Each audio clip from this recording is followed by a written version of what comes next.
DFC podcast, episode 4. My name is Paulo. I've got a very special guest with me today. Decorated K1 fighter. Boxing now, he's conquering that as well. He is fighting on March the 2nd on DFC, headlining the show. First one in boxing headlining, isn't it? Yeah. Reon Wong, man. Yo, man. What's going on, man? Listen, I'm excited to have you on this pod. I know we've been talking for a while about it and the logistics of it, but bro, we're gonna talk about a couple of things today.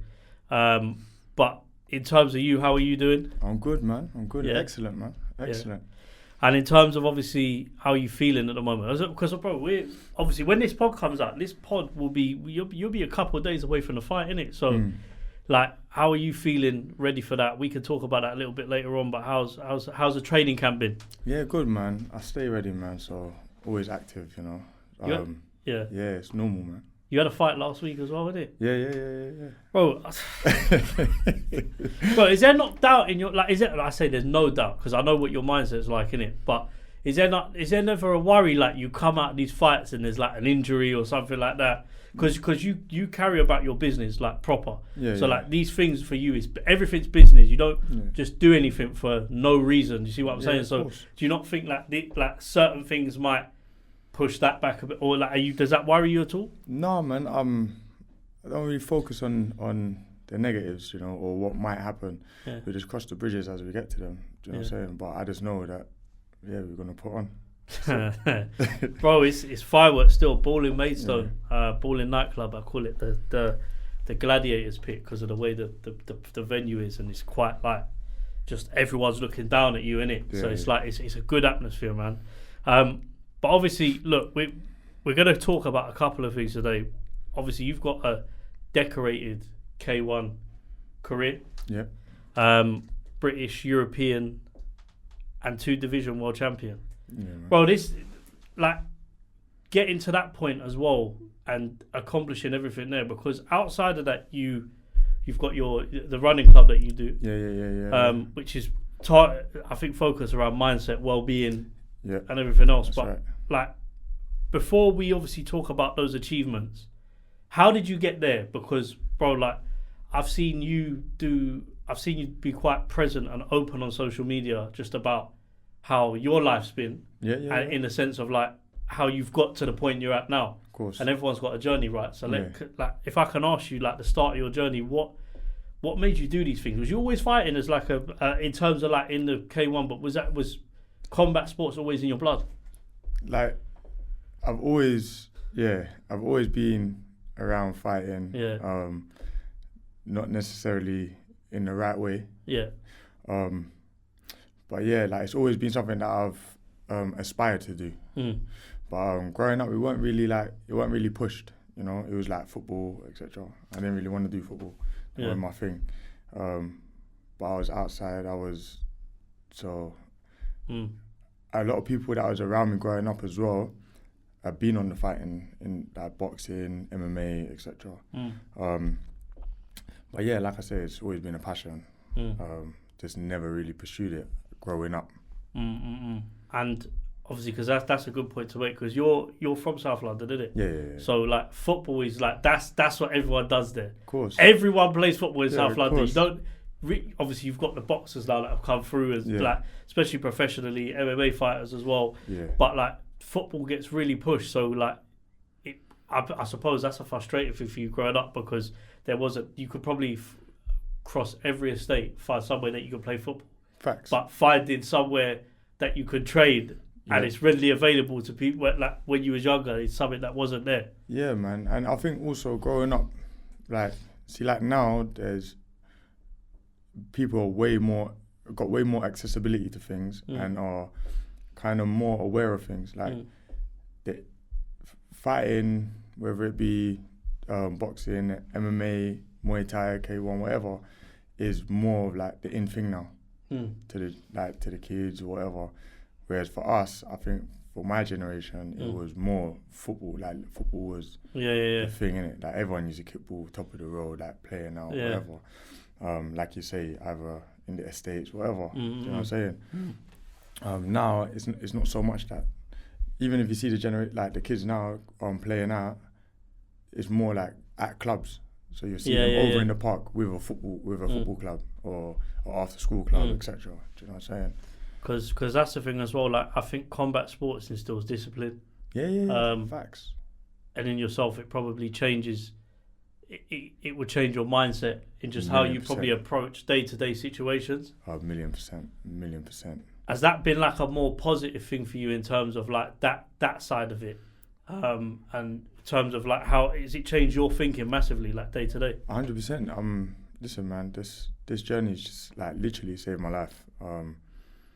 Prior to walking into martial arts, bro, I was in jail when I made the decision that this is what I'm gonna do. Yeah. So I walked into this 2017. I came home.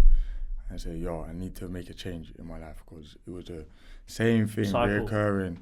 You know what I'm saying? And the only way that I'm going to break the cycle is being the change that I want to see in it. And I didn't want to see the same normality that I knew for my kids. And how am I going to say to my children, yo, you can be anything you want to do. You can do anything you want to be. But I ain't done what I wanted to be or chase nothing. Be the example, innit? Do you know what I'm saying? And the best way to lead is by example, right? Yeah, that's what I'm saying to you is it's a big thing now because I think more than ever, I think it's very, I'm quite vocal about this, innit? But like, I think obviously that the state that obviously it is in now for young kids, it's very dangerous. And for no reason of our own, kids that are not even involved with certain things can just come into the middle of, situations. 1,000,000%. And we've seen it obviously recently, unfortunately, like with many stories on the news every day of people coming and bro, you'll probably say that you'll probably agree with me in the sense that the stories on the news probably don't even cover like a milli of what actually goes on. Facts. In London, innit? Facts. And I feel like obviously as well, the biggest thing is like back in school, like so they used to have boxing taught in schools, and from what I understand, there was elements of MMA that was taught in schools, and obviously they got pulled out of curriculum because they said it was too violent. Yeah. But I feel like it's such a backward step because I think I'm probably one of the biggest advocates for that being instilled in kids in school. It doesn't necessarily mean sparring's got to be full head spar, of course, like the elements of boxing, the training, the fitness, jiu-jitsu, kickboxing, all these things I think teaches discipline. And I think obviously as well, you having young kids as well, how like is that something? Because your kids do they love boxing? Everything like especially my youngest, he's 2, but bro, he shadow boxes. Like that's all he knows. So and all of them, like my daughter, she's very much active, and my eldest is 11, like pulls up, trains, etc. So, but it's important, like you said, like because it's not just a martial arts, it's a discipline, which installs discipline. Do you know what I'm saying?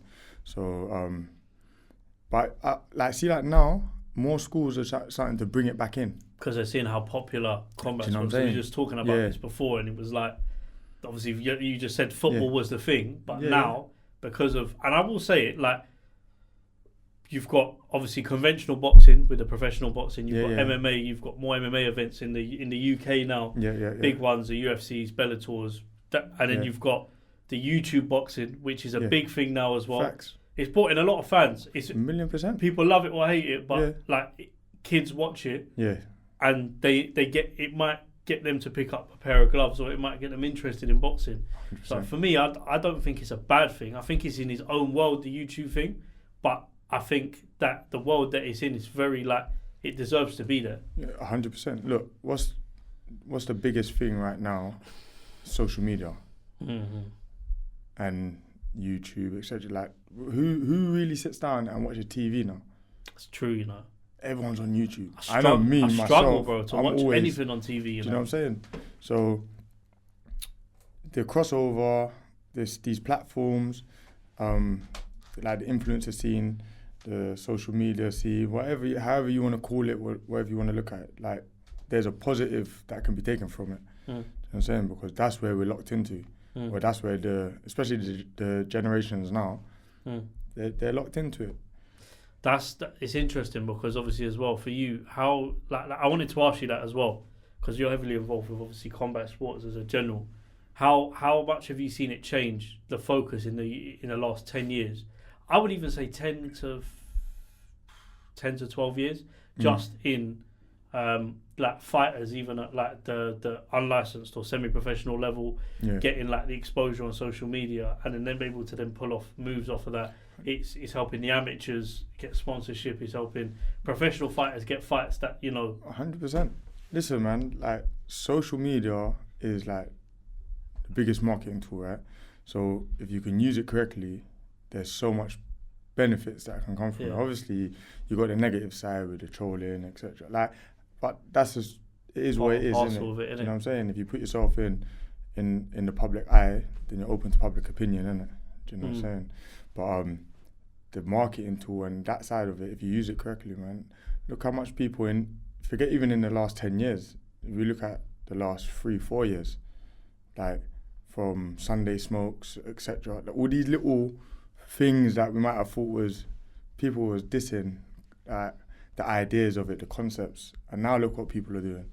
Because people are going on to these YouTube scenes that are making more than some of them on the conventional ones. You know what I'm saying? So, and I have these conversations with people all the time. Bro, you look at, and you talk about the YouTube thing, like when Tommy Fury fought KSI, I think Tommy Fury got 7 million for that fight, or something stupid. It could be different, or it was around the number, a couple million. Yeah. But that was, bearing in mind that when he fought on Tyson Fury's Dillian White undercard at Wembley, it was the first fight, I think he got paid 50 grand for it. Do you know what I'm saying? Figure it out. Do you know what I'm saying? Yeah. Do you know what I'm saying? Like, obviously, like, you wouldn't be seeing people making a crossover if it wasn't worthwhile, innit? Do you know what I'm saying? Well, you look at it now, obviously, you've got the MMA fighters that are crossing over. Darren Till, obviously, from the UK. Yeah. Jorge Masvidal's looking to, that's a big name in UFC. He's looking to come over to fight, to box now as well. I mean, he already fought Nate Diaz in a boxing match, but I don't think it was on Misfits. But even that, there's boxers crossing over. Do you know what? You say that, I want to ask you this. Like, the boxers are crossing over, but is it who's probably the biggest that's crossed over now? So Ty Mitchell's boxing on Misfits now. Obviously you got Ty Mitchell. If people know Ty Mitchell, they know what his involvement in boxing has been for years, isn't it? Do you know what I'm saying? He's been around like sturdy stables, the Furies, etc. Tommy Fury. Yeah. I think Idris Virgo. Yeah. Do you know what I'm saying? But like, and then there's other there's not even little, but there's other names that just like creeping in and other people that are involved. But for whatever reason, obviously people got their reasons, some for different, but if it didn't make sense, they wouldn't do it. They would still be on that pro route or whatever. You know what I'm saying? It's crazy, man. I wanna go back to you as well, because obviously you're talking about social media, but you've got the Wellbeing Club or running club that you do on a Sunday, innit? Like, where I got to ask you, because I've followed that for a little while and seen obviously what you do on there, sick. Yeah. But what made you like want to start like up initiative like that? Obviously fitness being one of the things, but then also as well as a community, right? 100%. It's a community for the community. I started it during lockdown. Okay. As a way to just help others, because I was still able to go train, I was still able to go run, wherever. I used to speak to people. People used to message me and say like, yo, like I wish I could, like, get out, could do this, do that. And then I used to train over East, and I used to see like a lot of these run clubs. One of my pals, shout out Lam, they were running, he's linked up with Run the Boroughs, and he's doing his thing. And I was thinking, I ain't seen nothing like this over South. And I think at the time, the only other run club that I was aware of was Run Them Crew. So they're like one of the originals as well. I think they've been going from like 2014, maybe before that. So obviously big up Run Them Crew. But yeah, I just started speaking to people, and I put it out there like, yo, like if I had started a run club, would you be interested? And then kind of went from there, and then we were just helping people at the time. Remember lockdown. That was a hard time for everyone. For everyone. Do you know what I'm saying? And even just getting back outside and just being active, that was kind of like the last thing on people's minds, because they're thinking, oh, can I be around people? Can I, you know? So I thought, you know, it's an easy way and a safe way to just actually be outside and around people, because you can still, if you want a distance or whatever, you can, but at least you're still like integrating. Do you know what I'm saying? I think that was the biggest. Do you know what? This is just my opinion, but I think that was the biggest thing, or the maddest thing, because what you just said, like getting out, was the last thing that people could do, on a whole. Obviously, there was certain people that could because their jobs or whatever allowed them to do it, but as a whole, like I'll be the first to say it, like, and I've said it before, and I'm very open about it, like. I've had an up and down journey with mental health for a long time, innit? And I think during lockdown, that was the hardest thing for me. The littlest thing that you couldn't, because there was a time when they were telling people you can't leave your house. That's what I'm saying. But it's crazy, because it's like, I think there was a stat that come out, and it was like the spike in suicide cases during COVID 100% was mental. Yeah, 100%. And it was all because of, I would say, government incompetence. Yeah. Because, bro, let's be honest, fitness is the one thing that if you're sick or mentally or physically, they'll ask you to move, keep active, make sure you're eating a bit healthy, or whatever it may be. But any form of fitness, be it go for a walk, run, cycle, that's a thing that doesn't do any bad to your body. Do you know what I mean? And even at the time, it was like the last thing that they was pushing for was, you know, have a healthy lifestyle, eat clean, and be active. It was, you know, without going into conspiracy theories and all of that, you know. But you're with me. You're with me. No, you're with me. Because it gets long. Reon lives in my world. That is, But it gets long. But obviously, they would rather push a vaccine and all these things which now we're finding is causing a lot of issues and whatever. But again, that's a whole nother thing.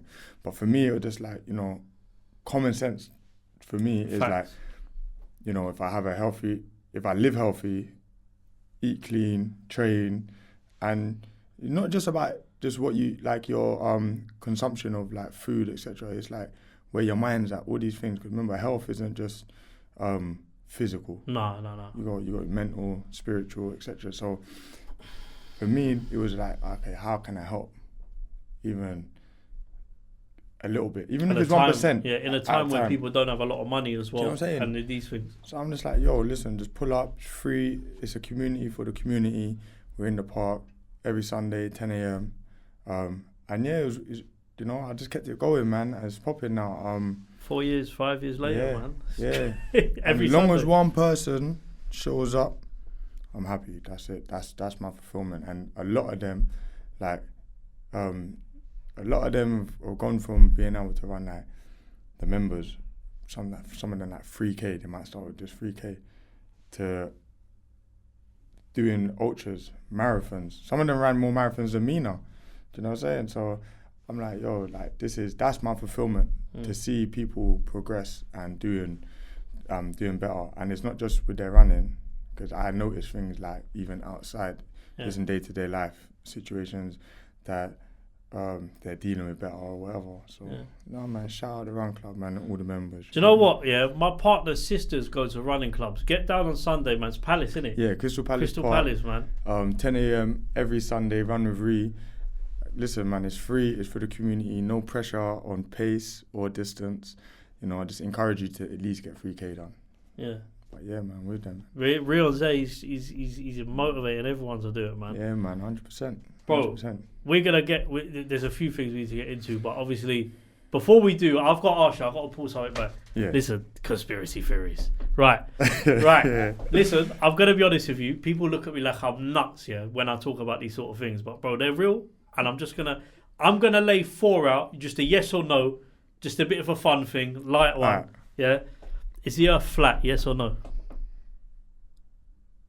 No. Okay. Do you know what? We're going to throw this one in there because we were just talking about it, yeah? if you don't want to answer it, let me know. If you do, then just answer it. What's COVID real? No. That's strong still, because it's just flu. I just think it's any Yeah. flu. Yeah. The third one: have we ever been to space? I don't know. Yeah. The man on the moon. Yeah, there's Neil Armstrong. Yeah. You know what I'm saying? Yeah, no, but there's a lot of to and fro's from this one. Yeah. Rio watch it. Rio's subscribed to the same YouTube channels as me. I'm telling you. Hey, but yeah, it's crazy still. Yeah, it's peak. Listen, I'm gonna leave it there because obviously, but yeah, just a little fun one to throw in. Listen, man.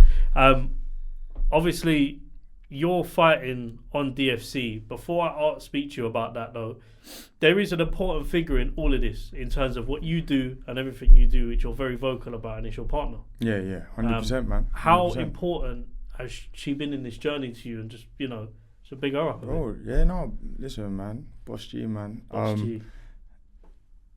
Ultimately, like, a lot of this wouldn't really been happening without her support and without, you know what I'm saying, I understand it, because it's not easy. My biggest sacrifice is at home.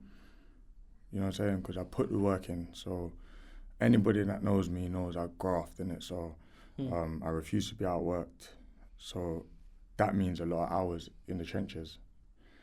And obviously a lot of the time, especially in camps, I leave, everyone's asleep. I get home, everyone's asleep a lot of the time. Do you know what I'm saying? And that can be a big pressure. But no, man, we built up the brand together and got it to a point now where it makes sense for all of us anyway. So balance is never 50-50, innit? And we understand that. And no, man, teamwork makes the dream work, you got me? That's what I'm saying, because like I've seen obviously on social media, she's very supportive about what you do. Yeah. Do you know what? You're not the first on here, because we had Lee Cook on here, DFC heavyweight champion. Bro. We had Kai Trott, who obviously upset the apple cart by beating Scott Riley on DFC. Controversial. They're fighting on March the 2nd, and that's in a rematch. So we had them two on, and we was talking about it, and the connection in all of this was a good woman. Yeah, facts. Listen, man.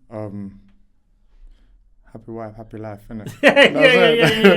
Yeah. But like having a good woman by your side, will help you to achieve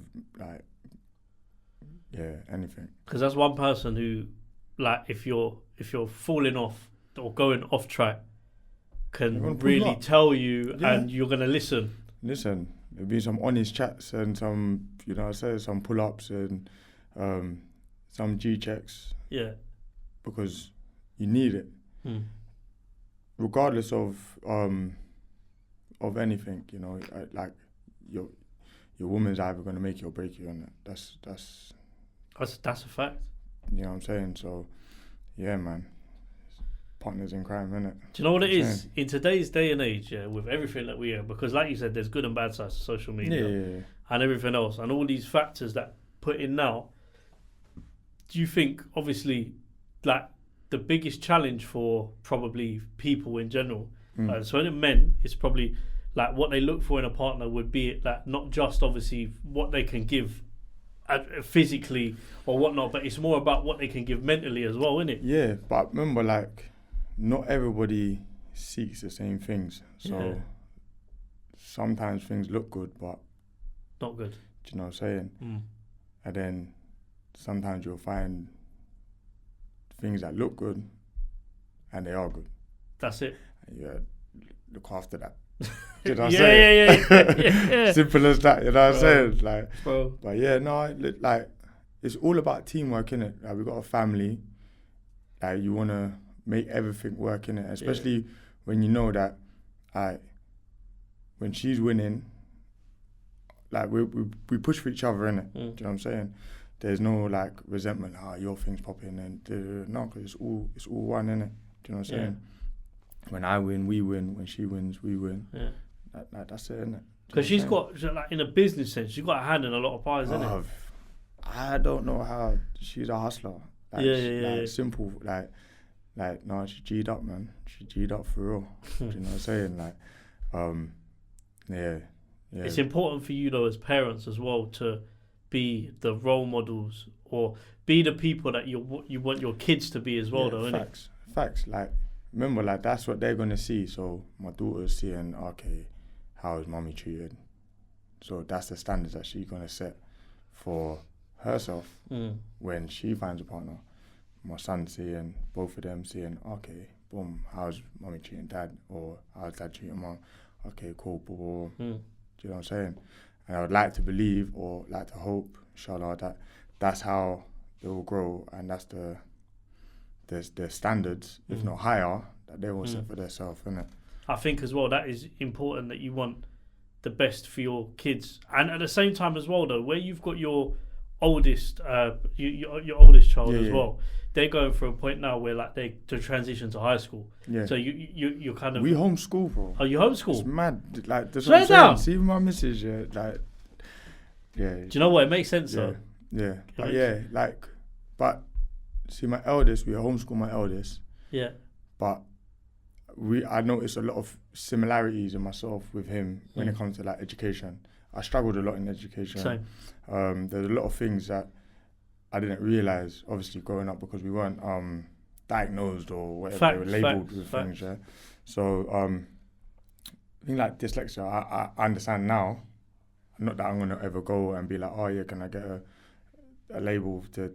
Can you tell me that? Yeah. I can tell you that things I was struggling.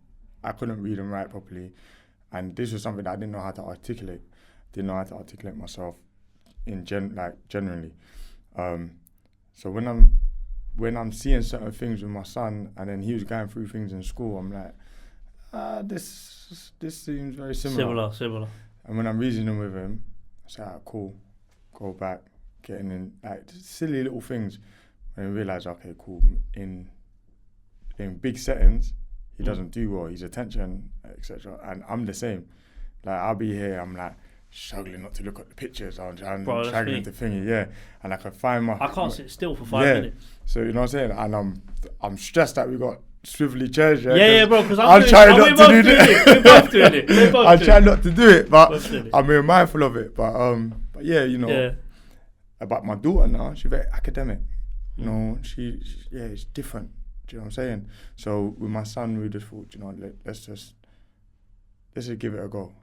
And yeah, man, he's doing well now. Improved a lot. Goes forest school. He does a lot of stuff outside, which is lit because, bro, I'm pulling up. He's like, yo, dad, I'm gonna make dinner tonight. I'm like, alright, lit. So he's cooking, like, you know what I'm saying? But he's learning life skills more than anything. That's one thing I want to push for my children, is life skills, because I don't know the last time I was asked about my GCSEs and asked to show something like these. Do you know what I'm saying? Because a lot of the time it's even the stuff that we learn, if you haven't got the practicality in it, or that you ain't getting hired, or you ain't getting, you know what I'm saying? Do you know the maddest thing as well? Yeah, I think the two things that the fact that, like, because I will ask you this question afterwards, but like saving money is something they didn't teach in schools. Facts. Teaching you about understanding housing markets. That should be a subject in schools for me, I think. And like those life skills, like you say, obviously they had cooking classes, but I'm gonna be real with you. When I was in high school, they would just had you baking cakes, like so. Like even the mindset of like, I cook a healthy meal or teach them to. You don't see that a lot in that, or I don't know now, but obviously when I was in high school, so it's like the fundamentals of what you was taught in schools, you don't use maybe half of it now. 100%. Well, I learned how to read and write properly when I was away, when I was in jail. Swear down. Yeah, like before that I used to struggle a lot. Yeah. But then again, I didn't want to ask people, yo, can you read my letter to me? Pride. Do you know what I'm saying? I want to ask somebody, you don't know what's in my letter. That's crazy. You know what I'm saying? So you had to and I didn't do good. I didn't get GCSEs. I think I got Fs in whatever I did. I was allowed to go to a centre for just to literally sit my GCSEs for one day, to go in, do your GCSEs, that's it, leave. That's it. So when I was away, And my biggest sentence, I was like, you know what, I need to work on myself. Little things. So redone my GCSEs just to improve so that I could understand my reading, improve my writing, all this kind of thing. Ended up getting C's on that, studying, whatever. Started doing my fitness courses. I was kind of just doing everything and anything just to better myself. Learned painting, like all these kind of things. And then when I came home, I was able to use them same skills. I used to work with my brother, then doing my own thing, my own decorating businesses, and like these kind of things. Then obviously jumped on the fighting scene, and then just said, "Yo, this is what I'm gonna do." And even with this, I first said, I remember when I first was speaking about, like, always been encouraged basically, like people around me always said, "Yo, you should jump on the fight, like you should do that." I was like, yeah, cool. But in my mind, I'm like,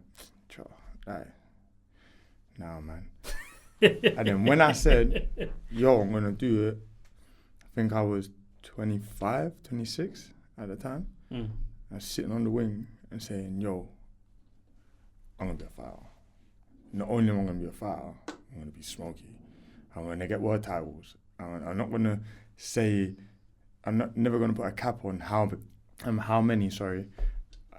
You know what I'm saying? And then, fast forward to today. K1, British, European, 2 division, world champion. You know what I'm saying? Obviously, as of recent cruiserweight champion on DKM Plus. Yeah. Obviously, your main card in on DFC. Bro, that's a mad journey still. That's what I'm saying. Do you know what it is as well? We need to talk about DFC and your fight, but like, did you ever think there was a possibility of you not even getting to like this point? 100%. And like the cold hard truth of it, like, bro, there was a period in life that 30 was like, I ain't seeing 30. Like that, I didn't really have no value for life, and I had more focus on those that was around me. I had more value for their lives than my own life. It's crazy, you know isn't what I'm saying? Whereas now it's a complete different thing. It's such an important thing, man. But like, you are fighting on DFC on March the 2nd, man. Indeed. Headlining a stacked card in Maidstone, which actually is the first card. Obviously, I know you're boxing, but the first card that we're doing where we have K1 fights on it as well. Yeah. First card. I see that. Couple of K1 fights Mad. Introduced. Big up to Marlon on that, because Marlon's been arranging that side of things. No, shout out Marlon, man. That's bro. Yeah, man. And he's obviously got a big fight, big 2 fights coming up this year himself. Yeah. So he's busy with a lot of things. But listen, look, you're fighting. Yeah. So you're fighting Casper Ozil March the 2nd. Obviously you had a fight on DKM Plus where you said it obviously went the distance. Tough fight, good learning experience for you. I'll be real with you. This guy sounds like he's coming to upset the apple cart a bit. He wants, It's good, man. It's good, man. It's good. Have you seen much of your opponent? Yeah, I've seen a bit. Listen, man, we're here to fight, innit? Do you know what I'm saying? We're here to fight. So, I always say, man, talk's cheap, money buys houses, innit? So, you know. No, but listen, I'll credit to him. He's game. Yeah. From what I've seen, and from my understanding, he's gonna show up, and that's what I'm hoping for. Yeah, you know just show up. It's the main thing. Show up. Do what you plan to do. Do you know what I'm saying? Because listen, like, this boxing journey so far has been fun, but it's been very frustrating. Because a lot of people they talk a lot and they don't show up. You know what I'm saying? Whereas we knew that with him, he's gonna show up. Do you know what I'm saying? So that's why we accepted the fight. Without going into too many details, do you just work on a general kind of consensus, or is there like focuses that you'll have? Yeah, like you always focus, like there's always things that you can focus on, but ultimately if you are not a thinking fighter, then, because bro, we can focus on one thing, two things, and then get there, and then it's completely different on the night. So you've got to be able to adapt. I turn up and we fight, innit? You know what I'm saying? We fight, we get it done. We get the job done. We stand on business, man. That's it, man. And obviously, look, DFC. So DFC, obviously, it's our 7th show. Yeah. We're doing very well. Yes. I respect it, man. Yeah. Honestly, because I was at DFC1. Oh, is it? I was there, man. I was there. So you've seen so for you now to see that, because it's interesting, because I asked Lyndon Coombs this, yeah. Big up to Lyndon, because Lyndon's fought on every DFC. Yeah. The guy runs 5 times a week, training, fighting, and he gives his everything. So big up to him. But we asked him last week, and it's like, what have you seen, like the change? Say from DFC1, and I know maybe the other shows you might not have been at all of them, but in terms of the operation, how much have you seen that grow? No, it's been sick. It's been dope. It's been dope. Like, I remember the first show, overpopulated. You know what I'm saying? Like it was like, that's Beaverwood, isn't it? Yeah. Beaverwood. You know what I'm saying? That was a madness. If it was standing only. Do you know what I'm saying? And it was like everyone was standing on top of each other. Like, it was good. It was a good turnout. It was a wicked turnout. And then to see from there to now, even like the setups, everything's just improved, and it's gonna keep growing. So it's lit. And obviously as well, because like, in terms of obviously when you're fighting, like, is the crowd, like, obviously you're fighting in there for yourself, but how important is it obviously for your family or friends to come and support? Does that push you a bit more, because you've been a fighter quite a high level? So like, is that something that pushes you, or is it something you don't need that kind of motivation? Your opponent in front of you is gonna like be 100%. Enough. See, when we get in, like, getting in there, it's you and your opponent. Ultimately that's it. Obviously you got your team, you got everyone, but your team ain't getting punched in the face. It's just you one. You know what I'm saying? So you need to lock in. And for me, once we're in there, like you said, it's gladiators, isn't it? We're in there, we're in the arena. You know, so all the chanting, all everything else, that's cool, but it might not always be chanting your way. So if you overly allow it to be like a driving factor or not, then it might mash up your whole thing. Do you know what I'm saying? And I've always looked at every fight, from my first interclub to my world title fights or whatever. Every fight I approach the same, with the same mentality. Do you find, is there like, because I always ask this, is there a point on a fight that it's normal to feel nervous at a point in a positive way, but is there a point of where when you switch in, lock in, when is that, in terms of, is that on the day? Is it like you're locked into the fight, you're locked into the camp? Yeah. But what I mean is, like, when is it like the realization now, like everything else around you, social media, all of this, just off? That actually starts as a process. That starts usually from maybe the day before, a couple of days before. Because all these things are distracting, you know. You on your foot, like on socials and all this stuff, it's just draining, isn't it? You know. But then when we're in that ring, that's it, man. Yeah. It's just one of us is definitely leaving, and I just make sure that it's me, innit? Do you know what I'm saying? How do you predict your like, if you could make a prediction, if you do, how do you see this fight going, honestly, or how would you like it to go? Some people look for knockouts, some people look to box well. I find obviously as well that people that look for the knockouts too hard don't get a knockout. Yeah, 100%. Is it just boxing well? It's foolish. It's foolish to overbe, like, always looking for knockouts and all that kind of stuff. Because if you don't get it, then what, you're disappointed or whatever happens. You know what I'm saying? And if you get head hungry, or well, I just put on a show, innit? A fight. You look, K1 fighters are awkward, bro. A fight, in man. A boxing ring. We just fight. You just fight. You, Marlon, like you just because you two are the would be the main examples because of on DFC of K1 fighters that have transitioned over to the boxing. And there's just something about you lot. You lot are just awkward for boxers. Is it your style like does that translate obviously into your boxing the style? So like anything you take from K1? Yeah, because obviously I fight how I fight. Do you know what I'm saying? So I'm not trying to be a traditional boxer and go in and be like change who I am or it's my understanding of what we're learning. So my coach is not trying to make me be like, you have to be a certain way. It's just like we're just gonna sharpen the tools and adapt to the stance, adapt little things, and then we make it work. You know what I'm saying? Well, do me a favour, yeah. Look down that camera and just tell them where they need to be on March the 2nd for me, please, man.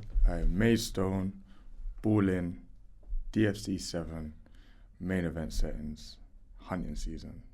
Yeah. Bro, before we go, I've got 2 more questions to ask you. Yeah. We done do you know what? This has become a running theme. Obviously, you know Flips. Yeah. You know Doug. Yeah, of course. And you know George, yeah? Yeah. So I'm going to ask you a question.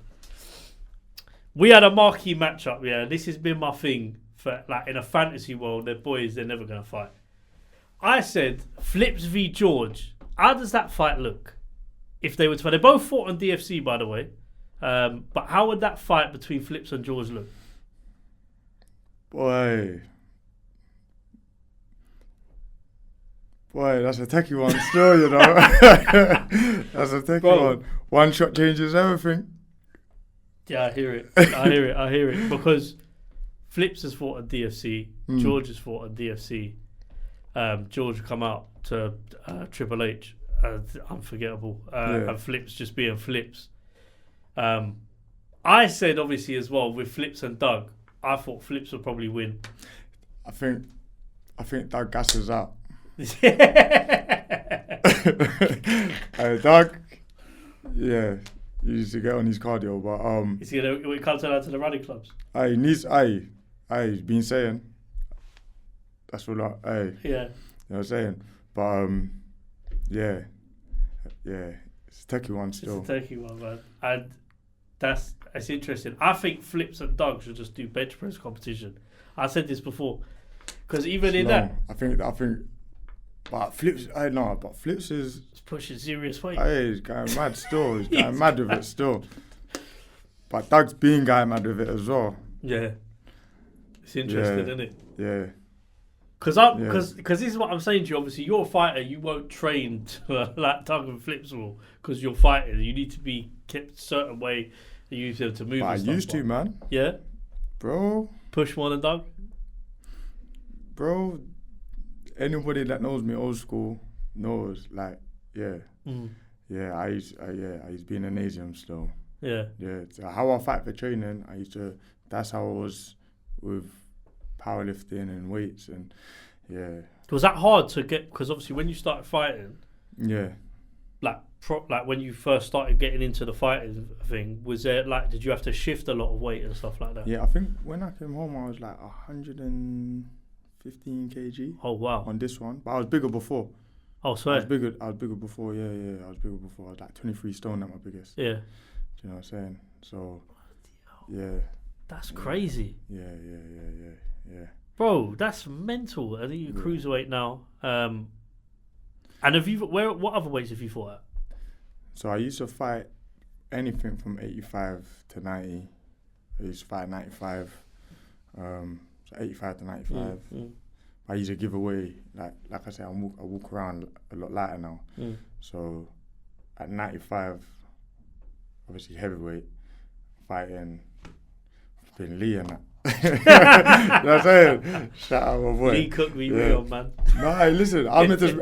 They're down sparring today, so I was meant to be sparring with them today. But no, that's bro. But just in general, it was like it's a lot because you might be walking in at 93, 94, and you're fighting like 134. Do you find the weight the weight cuts, can they be difficult if you've got to make a certain weight? If you got to now, now it's calm. I just basically just fighting my weight. Yeah. Like, whereas before I used to cut from down to 85s, 84s. The lowest I've cut down is 82, and that was for a Muay Thai fight, and that was peak.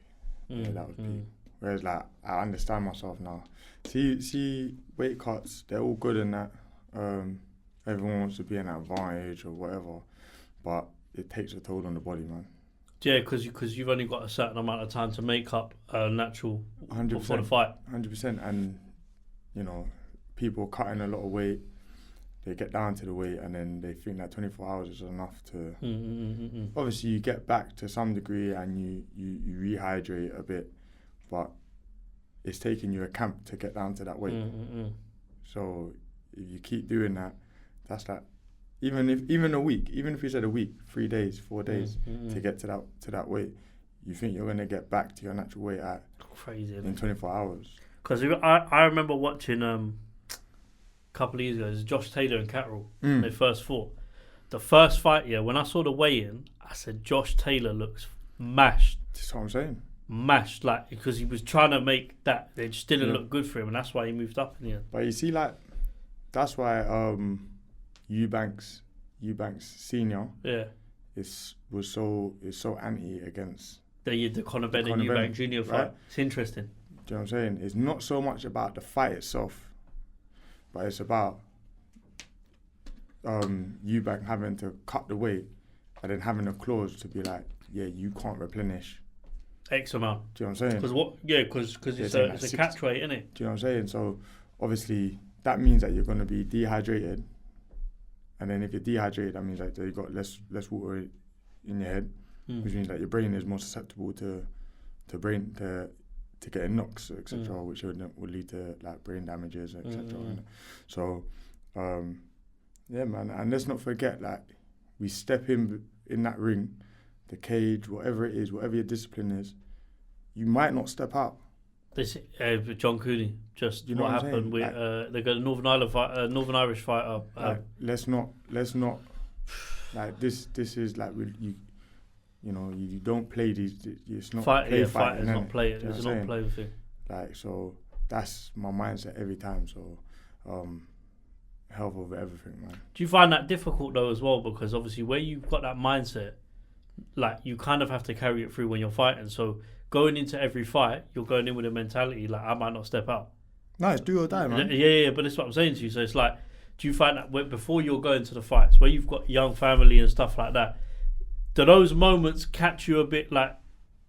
No, that's why I drive, and that's why I push myself how I do. Do you know what I'm saying? That's how I train. That's how I prepare. Because, like I say, like every fight I approach with the same mindset, and also it's been that way from way before the fighting. Do you know what I'm saying? We just get paid for it now. I don't get cases for it now. Do you know what I'm saying? Yeah. But I've been in wars. Do you know what I'm saying? Like, literally, like, guts out, everything. Like, so. Because you said something really interesting before, and I think it was on a post that you done. It was to do with Idris Elba. Obviously, clothing. Obviously, Idris Elba's got an initiative which obviously highlights a very big issue, as we said at the start of the pod. But one thing that kind of stood out to me was you said, I've been at both ends of a knife. 100%. It's crazy, isn't it? Yeah, 100%, bro. 100%. And it's like these things build you, like, as you get older and experience. If there was any advice that you could give to people now, obviously because of being where you are, and you know, I feel like there's a lot of people out there giving advice that don't understand, be it at a certain level. Call that what you want to call it. You know what I'm saying? Yeah.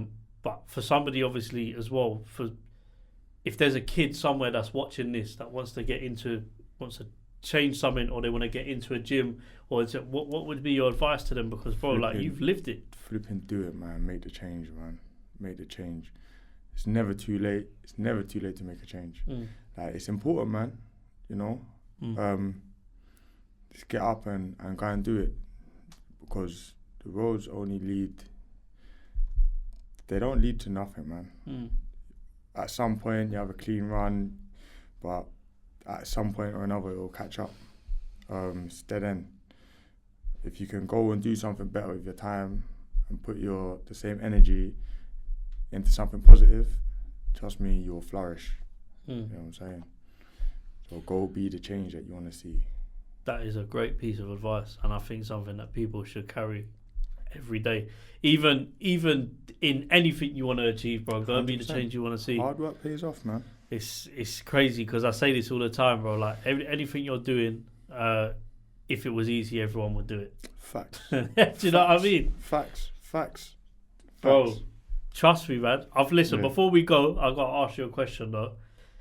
Boxing, and these don't necessarily have to be who you think is the best, but your top 5 boxers, past or present, if there's anyone that you've got in mind that you could share. Anyone, and they don't necessarily need to be no order. It could be 5 boxers that you just like or you think are good, or for many reasons. Yeah. I have Muhammad Ali in my list because not just because of the boxing, but because of the message that what he stands for. 100%. What he stands for. Ali has to be in there. Yeah.